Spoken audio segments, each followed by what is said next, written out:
Hello everybody, welcome to another daily dose of gaming news and all that good stuff. And as always, everything is published also on Rumble. At the moment, the only thing that I'm not publishing in tandem in Rumble, it's the gameplay from XCOM 2. Mainly because I'm just waiting to do the uploads of the evil within there and the void passes afterwards, and then I will start publishing from the first video from XCOM until it catches up with what I've been launching here on YouTube. It will be easy for me to do this way. Sorry about any inconvenience. However, everything that I publish here on YouTube also is done on the blogger.com kind of a thing there, platform, at least as a post archive thing there, and also on Patreon as for extra support there. And yeah, I think this is it. I've been recording a little bit here on the background, some XCOM 2 episodes, trying to get some episodes on the back burner because it's going to be very busy, especially in December. And I will try to get along and start also the Prey gameplay series, and get some episodes on the back burner also. So I have some stuff. When there are days for sure there are going to be that I cannot have time to record anything except for the daily dose episodes there. I have something in the catalog to publish here. But yeah, basically that's basically how it's going. Yeah, let's go to the news here. We got a response here regarding the EVA-02 kind of thing there, from the misspelling here with a plus or an extra N on the print there. It's only here, which to a certain extent is again, everybody knows it's only aesthetic. A printing letter only does that. It's only an aesthetic, and usually it will be covered by a fan or something similar like that in that area. But yeah, just going to quote them here. We have received incident reports about the motherboard regarding misspelling of the word Evangelion on the decorative part located on the left side of the product. We sincerely apologize for any confusion or inconvenience this may have caused. Confusion maybe only from Asus. I don't know which party they gave to print out this kind of a thing, so it can be stickered in the passive cooler of the motherboard there. But yeah, for users who have already installed the motherboard, it is important to note that the misprint is purely aesthetic. No shit, Sherlock, and does not affect any functionality or performance. Again, no shit, Sherlock. Really? Again, this legalese, it's always a little bit comedic here, and as a part of a commitment to resolving the issue, we will extend the warranty by 1 additional year and implement a replacement program. Asus will provide a corrected decorative part that end users can use to replace the misprinted part. Again, I assume this is a sticker because of this part of the thing here. They will provide a decorative part that end users can use to replace that part itself. So I assume this part here is going to be a sticker. I never saw live the product, so I assume that it is. And I assume that people can just peel off and then put back a new sticker with the corrected spelled, which by itself being, if it is a sticker, I assume it is, in a $700 motherboard, I assume that this all should be like metal engraved, like the ROG stuff they put here, and I suppose this is also metal engraving or some kind of the process like that. I assuming this is a sticker because this seems plastic to me, and they don't do plastic engravings for sure. Again, it's not good. Again, this part here should be all red with engraving in black, as it is here. At least matches the thing here, or something like this to make a pair with this one, like black aluminium with white engraving, something like that. I think but this is for LED stuff, so yeah. But in the $700 you have like a sticker there. Usually it's not that good because this is going to get a lot of heat throughout the time, and for sure it will peels off somewhere in time. So again, $700 for a motherboard, it is what it is. It's not good. Okay, and they finally go, we understand the significance of this matter and want to assure that we are dedicated to resolving it promptly. If you have any questions or concerns, please do not hesitate to contact our Asus customer service. Again, yeah, for a $700 product, the quality assurance here, it's not the best one. And the fact that, again, the price tag, I will hammer this home. Plastic, it's not that good. It's preferable to have like everything in metal. It's more durable, and the fact that you can engrave a little bit here or do this kind of similar effect on aluminium, it's preferred to plastic, especially on a cooler part. This is a passive cooler for sure. This is as LEDs. But yeah, this is going to, if you're going to go full throttle on with a compatible CPU here, for sure this is going to heat up a lot throughout the years, and this is going to peel off regardless. So yeah, it's a nitpick to a certain point. I will never spend $700 on a motherboard alone. Well, and I like the design scheme they went here. Sorry, but yeah, $700 with $700 you can basically buy a new PC.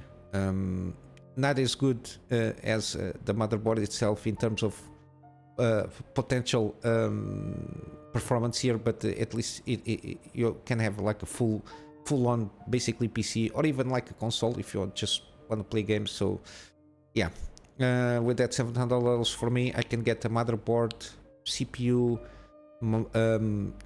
RAM combo, and plus some storage there to fill up the SATA stuff, and yeah, it's more than enough. And you still get some changes for the case, and even for the for the PSU. But yeah,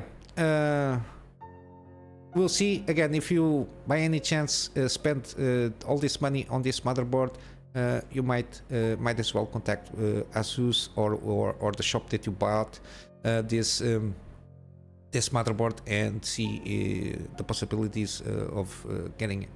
I assume it's a replaceable sticker.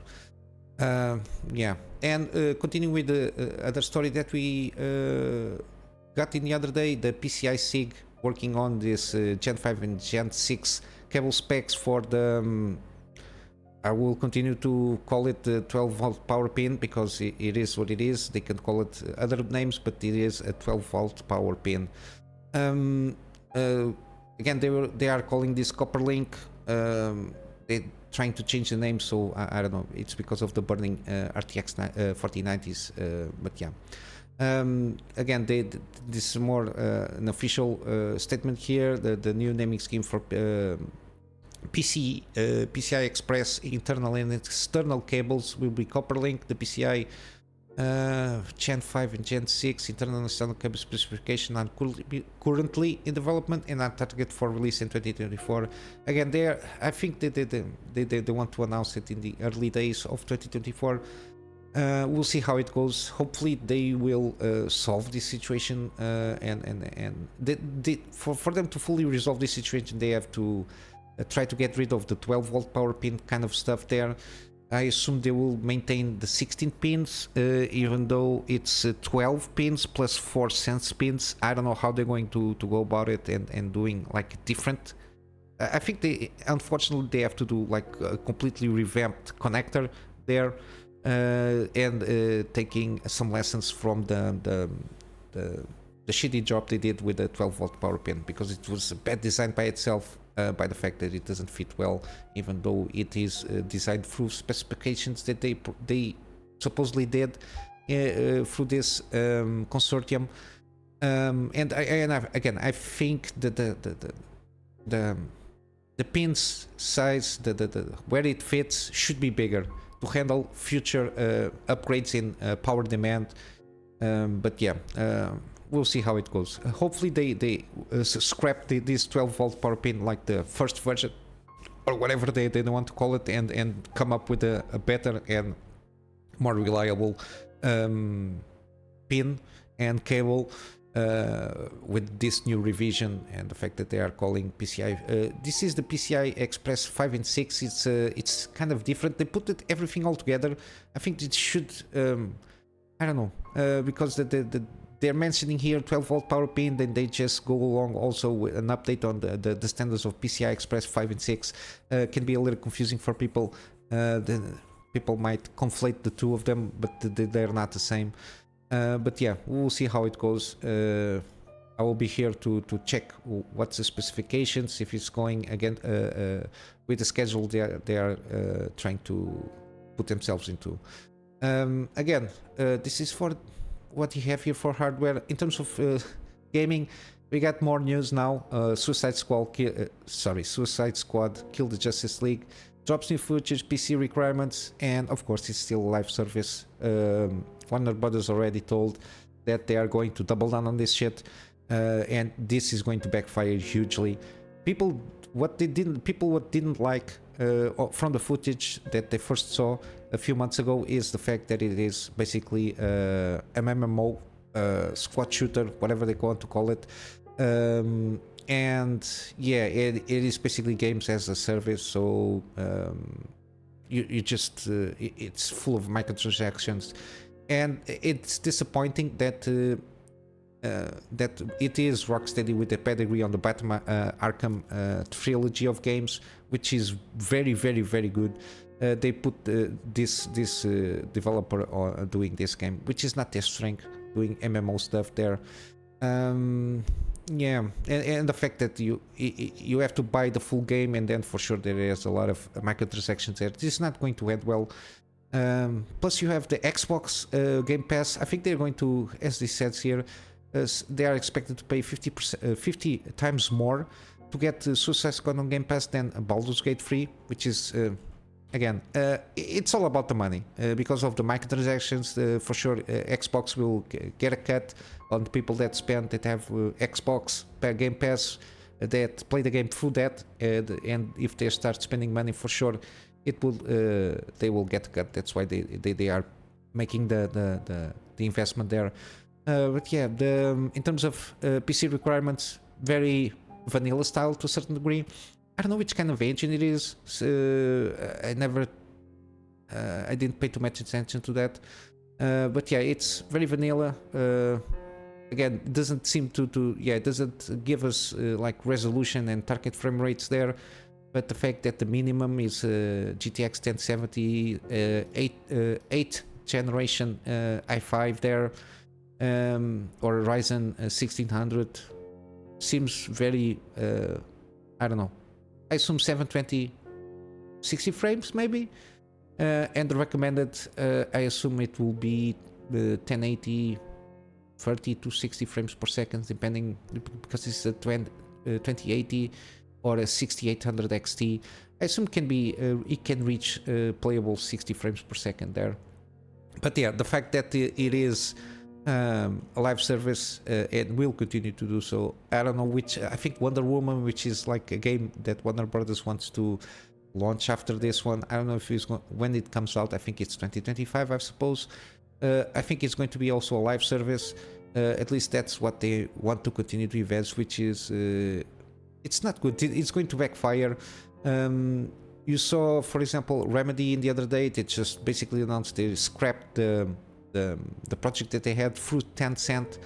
That they had like a multiplayer or games as a service on the pipeline to enter pre-production. They just scrapped that, and they're just going to focus on a full normal game, more narrative driven, so it plays more in the strengths of what Remedy usually does as a game developer. And I think that Rocksteady, I don't think it's dependent on them, but or at least that much dependent on them. But the fact that Warner Bros. Just dropped this kind of a thing, which is, I'm not sure, I don't think they ever did like multiplayer game, at least from what I can recall. But yeah, you got the video here from them. They're just launching. It's trying to create hype, and that all that blabbering that they go about. It's all about the gameplay. They just want to expand a little bit more this and that, and it's just trying to sell you a multiplayer game basically. I just watched 5 minutes. It's like the introductionary part of the developers that are whole hype, that new possibilities of telling stories, all that shit that every like marketing mumbo jumbo that they all go all about. But by the end, it's going to be a multiplayer game. So, and they try to focus that you can play solo and everything. But yeah, it's the loop of the game, or the main the bread and butter of this game is going to be getting yourself in sessions and trying to get around and fly away with sharks and try to shoot heroes that are possessed by whatever it is. I think this is going to backfire hugely, but yeah, unfortunately we'll have to watch this horror show happen in real time. In other excellent news, we got The Witcher 3.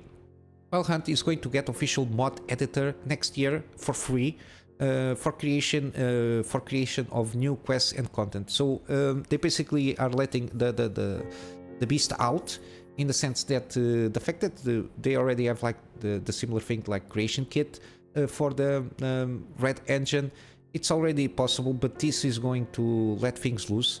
So basically modders and anybody that wants to have access to tweaking the experience that is already in game, they can start adding a lot of stuff, basically with full access to the assets and everything in game. So they just release the beast of modding, and it's in my point of view, it's going to be excellent, because there's going to be after this is launched, there's going to be a lot of huge amounts of for sure like new quests, new tweaks on quests, some stuff that is going to be, in terms of content, is going to be very, very, very good.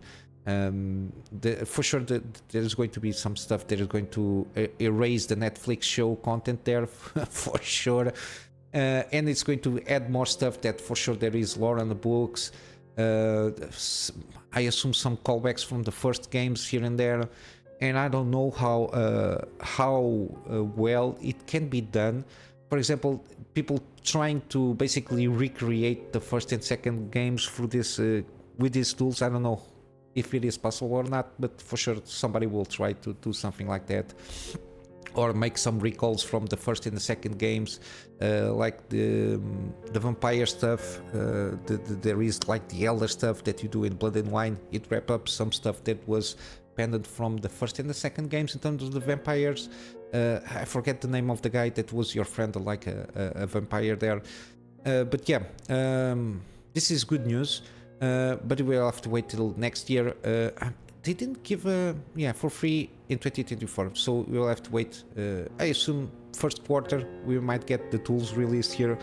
I'm basically I already had the game for a long time with all the expansions and everything. I bought it at the time. I'm just waiting now. I will be waiting for this to be released, and then check and do a gameplay on The Witcher, do a revisit there with all the DLC and a lot of mods there, so I can enjoy a little bit in 4K with The Witcher there. And finally we got the Thaumaturge. This is a game I've been watching here and there. It seems pretty interesting, the setup of the game, but it's been delayed to February 20th. It was supposed to release on December 5th. It's an RPG, isometric point of view, if not mistaken. I'm not sure if it is turn-based, but it's like 19th or early 20th century Poland. Kind of so it has that grim, dark thing, and basically you're the most approximate thing is like you're an exorcist, so you see spirits, and then you have to deal all the consequences of dealing, if you exorcise or not, or how to try to solve doing like dealing with spirits and all that things, and how it will impact the world. For sure the storytelling will be decent, at least that's my expectation. But yeah, it's delayed to February 20th. I might leave the Steam page there if you want to wishlist it. This one seems a pretty good one. It comes from also 11-bit studios, at least in terms of publishing. And yeah, it's developed by Fool's Theory. I'm expecting decent things here from this one. By the fact, I think again, I think it's based on a book. So similar as The Witcher, it got all that polish, like Victorian noir kind of a feel there, and a lot of dread and darkness they deal with. So I think it's going to be a good game. And yeah, basically this is it. I'm just going to wrap up with some gaming deals. We got still it's a little bit still the samey kind of deals. So Blasphemous, 75% off. We got wallworld still 38%. I recommend this one, the complete bundle. You got the deep threat with extra content. Again, if you like, this is checks a lot of boxes for me. Roguelike, mining, tower defense, and got some boss battles, and a lot of those mechanics are pretty well put together. As you can see, very positive reviews since launch. We got Prey, which is the game that I'm going to do, the next gaming series. I'm pretty excited to see what is all about here. I managed to claim this on Epic Game Store. I think I managed to claim the deluxe edition. I think it's the digital deluxe edition. But yeah, Prey and Dishonorable. We got another stuff there. Got the digital deluxe plus Control Ultimate Edition bundle. This is a good one. Prey, I already have Control, but yeah, 7.99. I don't know how much is Control there on this bundle, but seems pretty interesting. 82% off. I recommend you to check. Maybe it's a good deal for you also. And finally, we got, oh my god, forgot to do this. Sekiro Shadows Die Twice, 50% off until the 20th of November. Again, it's one of those that I would like to play. As you can see, I already have almost 200 hours in Dark Souls 3. I still play this game from time to time. I just spend like one session, like 1-2 hours, going around Dark Souls 3, doing New Game Plus after the New Game Plus, and see if I'm very vanilla. I'm very kind of knight kind of a class there. I'm very vanilla. It's trying to guess trying to guess the movements of and get the flow of the combat, and try to get around and do basically damage till they die. I'm not very proficient on like magic and stuff like that, but yeah, it's something I might get more into with Elden Ring. I don't know, when I start playing it seems more interesting in terms of magic, how it works in that game there. But yeah, basically this is it. Just going to wrap up this episode with the plug on my Patreon, which is for extra support. The extra support will be for basically storage for me to have backups for the projects that I do for my private clients, and of course some storage to get the videos that I do for the channel. Basically that it sits at the moment. I don't see any more urgency so far. And yeah, basically with all that said, guys, I hope you have a wonderful day, and I will see you in the next one. So until then, Kunamy Master out.